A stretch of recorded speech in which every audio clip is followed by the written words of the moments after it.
kelompok 5 mata kuliah pembelajaran PPKN SD. Pada kesempatan ini akan membahas terkait bagaimana memahami video pembelajaran di SD. Video pembelajaran menyajikan pesan belajar melalui kombinasi gambar bergerak dan juga suara yang simultan. Tentu di sini adanya video pembelajaran tidak semata-mata hanya untuk hiburan saja, melainkan untuk sebagai perangkat yang dirancang secara sistematis untuk mencapai tujuan pembelajaran yang ingin dicapai, dan tentunya untuk membantu bagaimana pembelajaran tersebut berjalan dengan relevan dan menarik bagi siswa SD. Baik, yang pertama di sini kami akan membahas apa sih pengertian dari video pembelajaran dan apa fungsi video pembelajaran dalam memaparkannya pada pembelajaran di SD.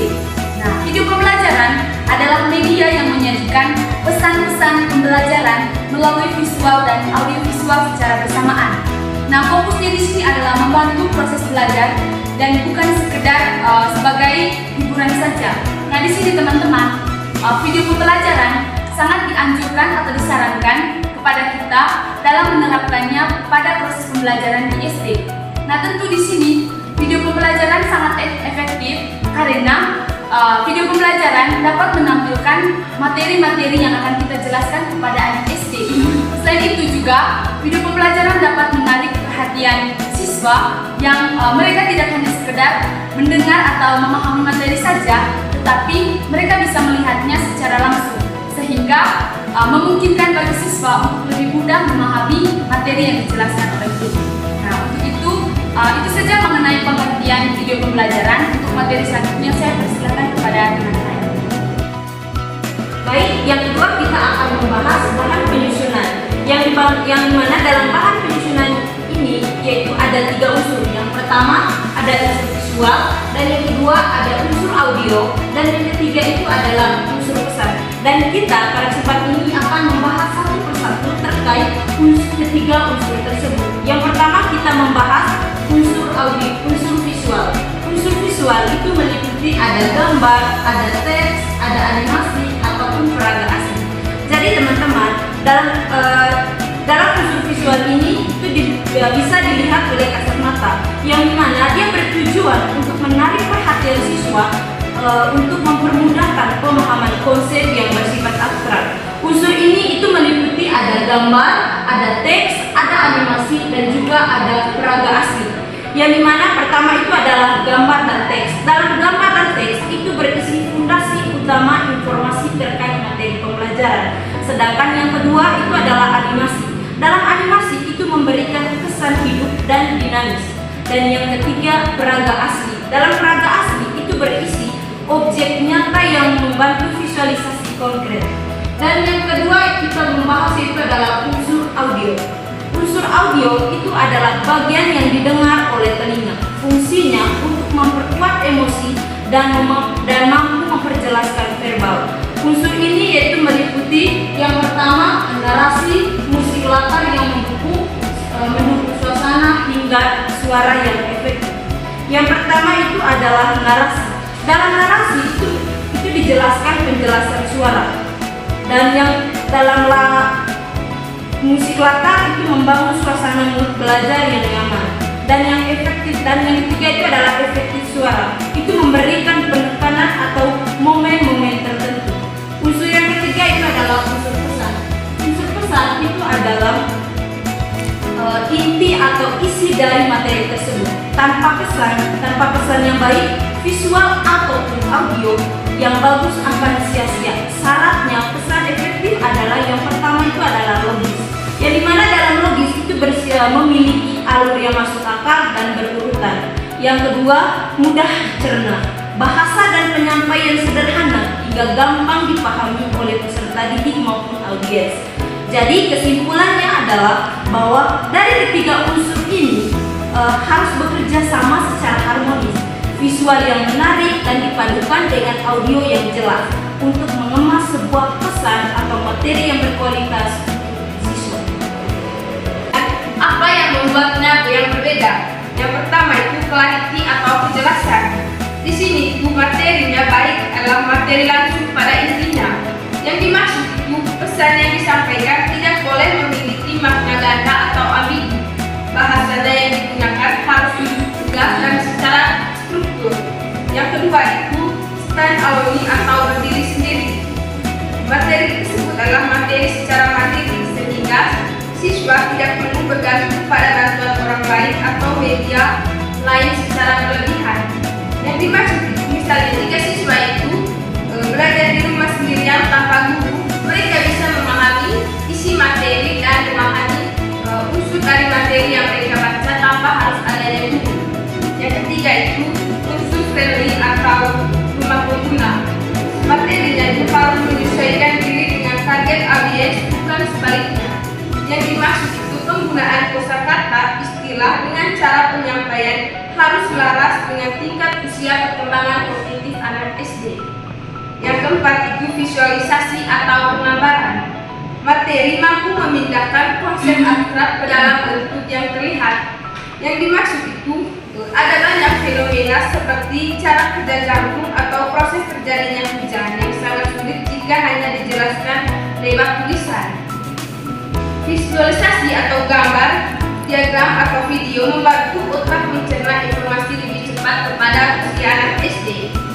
Jadi, video itu sangat bertujuan untuk proses transfer ilmu agar lebih efisien dan struktur. Baik, itu saja dari saya. Selanjutnya saya berikan kepada teman. Baik, yang berikut kita masuk pada jenis video yang berfokus pada PPKN SD. Yang pertama itu video dokumenter sosial. Di sini dapat menampilkan keberagaman budaya Indonesia di berbagai daerah.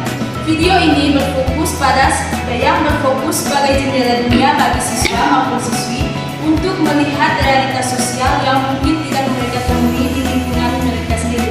Jadi di sini mereka dapat mengakses berbagai keberagaman budaya yang ada di Indonesia untuk menambahkan wawasan atau pengetahuan mereka. Yang kedua yaitu video roleplay atau drama. Di sini dapat mencontohkan perilaku siswa yang jujur dan atau musyawarah di kelas untuk memahami nilai Pancasila. Video ini berfungsi sebagai cermin perilaku siswa dan mereka dapat melihat simulasi situasi yang sering mereka hadapi di lingkungan sekolah atau di rumah. Baik, selanjutnya saya berikan kepada teman saya. Baik, yang berikutnya tentang video animasi nilai. Video animasi nilai menjelaskan konsep abstrak seperti keadilan atau kedaulatan melalui cerita karakter kartun yang menarik bagi anak-anak. Video animasi adalah tayangan yang menggabungkan gambar, gerak, teks, dan suara untuk menciptakan pengalaman belajar yang menarik. Media ini efektif untuk menjelaskan konsep abstrak seperti keadilan atau kedaulatan karena dapat merangsang pikiran, perasaan, dan motivasi peserta didik melalui ilustrasi visual yang disertai narasi. Anak-anak cenderung lebih termotivasi saat belajar menggunakan animasi karena unsur cerita dan suara membuat proses belajar terasa seperti bermain. Jadi yang berikut adalah mengapa harus video. Jadi video ini memiliki fungsi utamanya sebagai penyajian informasi yang mampu memanipulasi ruang dan waktu. Kejadian masa lalu seperti proklamasi bisa dihadirkan kembali di kelas hari ini. Jadi tujuan akhirnya adalah meningkatkan motivasi dan minat belajar siswa, memperjelas materi yang abstrak seperti simbol-simbol negara, dan memberikan pengalaman belajar yang konsisten bagi seluruh siswa. Jadi yang kita ketahui bahwa video ini memiliki fungsi dan tujuannya. Jadi fungsinya yang pertama itu mengatasi keterbatasan pengalaman dan ruang kelas, meningkatkan daya ingat dan pemrosesan informasi, dan menyediakan pembelajaran fleksibel.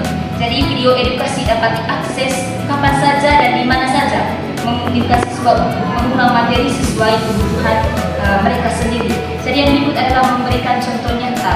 Jadi video dapat memberikan contoh nyata dari teori yang dipelajari melalui simulasi atau animasi yang dapat memicu diskusi dan pemahaman yang lebih mendalam. Dan yang berikut adalah mengurangi kebosanan. Jadi karena menampilkan sesuatu video yang interaktif dan menarik dapat membantu mengurangi kebosanan. Jadi selanjutnya memberikan kesempatan untuk pemaparan selanjutnya. Yang pertama, definisi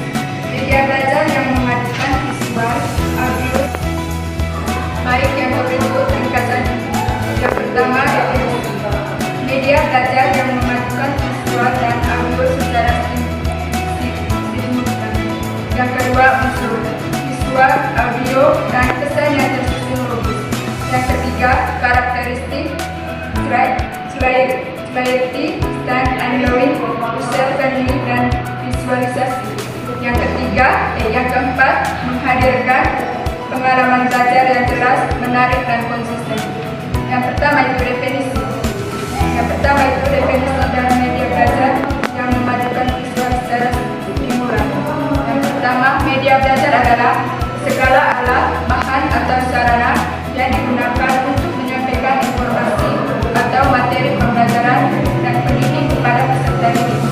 Yang kedua, unsur media belajar. Yang pertama, pesan. Pesan ini adalah materi atau informasi yang digunakan. Yang kedua, sumber itu orang atau pihak yang menyampaikan, seperti guru. Yang ketiga, media, alat. Yang ketiga, karakteristik media belajar. Yang pertama, konkret dan jelas. Ini membantu memahami hal yang abstrak. Yang kedua, interaktif. Yang dimaksud memungkinkan keterlibatan siswa. Yang ketiga, menarik, meningkatkan motivasi belajar. Yang keempat, efisien, menghemat waktu dan tenaga. Yang keempat, relevan, yaitu relevan dan fleksibel. Baik, selanjutnya dapat disimpulkan bahwa yang pertama itu ada pembelajaran lebih hidup. Di sini dengan video pembelajaran PPKN tidak lagi membosankan, melainkan menjadi petualangan visual.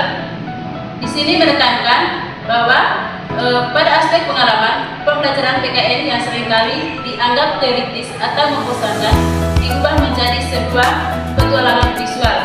Video ini membuat suasana kelas menjadi dinamis, interaktif, dan tidak monoton sehingga siswa lebih antusias mengikuti pembelajaran. Yang kedua, ada menanamkan karakter bahasa. Di sini video membantu menanamkan karakter bahasa sejak dini. Ini menekankan pada aspek substansi atau nilai, karena PPKN berkaitan erat dengan pembentukan kepribadian. Video ini digunakan sebagai alat untuk memvisualisasikan contoh-contoh perilaku yang sesuai dengan karakter bahasa, seperti gotong royong, toleransi atau kejujuran. Yang terakhir itu ada sikap berkarya. Di sini menekankan